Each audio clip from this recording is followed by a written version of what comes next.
منصب کے لٹنے کے بعد، جاگیروں کے لٹنے کے بعد، انعام کے لٹنے کے بعد اگر کچھ بچا ہے تو ایک چھوٹا سا ٹمٹماتا ہوا چراغ ہے، اور وہ ہماری جماعت، ہمارا اتحاد، مجلس اتحاد المسلمین ہے۔ اگر اس کو بھی اگر آپ اس چراغ کو، ٹمٹماتے ہوئے اس چراغ کو اگر آپ اپنے ایک ایک ووٹ کے ذریعے اگر اس چراغ کو بجھنے سے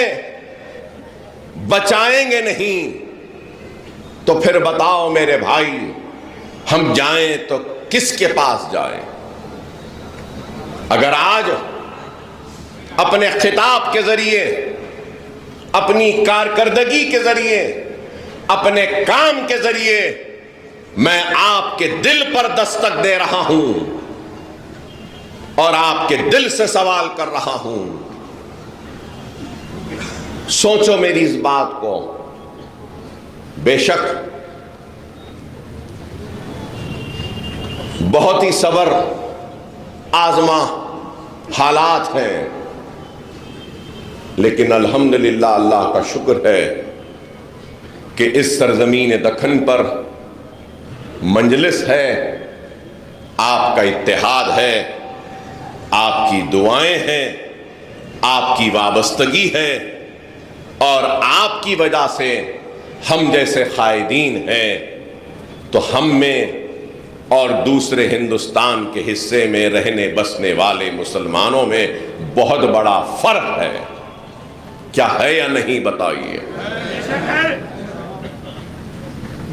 آج بڑی بے باکی کے ساتھ،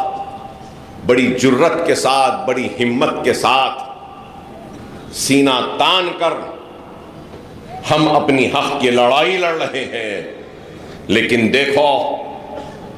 کہ آج ملک کے حالات کیا ہیں۔ تھوڑی سی آواز کیا اٹھتی ہے، تھوڑی سی احتجاج کیا ہوتا ہے، تھوڑی سی نعرے بازی کیا ہوتی ہے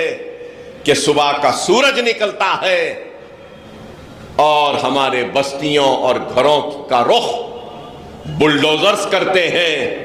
اور 2-3 گھنٹے میں گھروں کو گرا دیا جاتا۔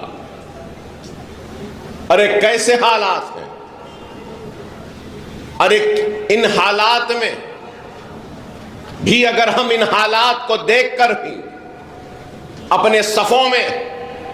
اتحاد کو پیدا نہیں کریں گے تو پھر آنے والے نسل کو ہم کیا دے کر اس دنیا سے جائیں گے؟ قیادت، مضبوط و ذمہ دار لوگ اور مضبوط و سیسا پلائی ہوئی دیوار کی طرح ایک اتحاد ہم کو اپنے آنے والی نسل کو دے کر اس دنیا سے جانا ہے۔ اگر ہم یہ کام نہیں کریں گے تو پھر جتنا یہ سب کچھ ہے آج، جو جگمگاتی ہوئی رونق ہے آج، جو اجالے ہیں آج، جو بے باکی ہے آج، جو ہمت ہے آج، اور ان فضاؤں میں نعرے تکبیر اللہ اکبر جو ہے آج، شاید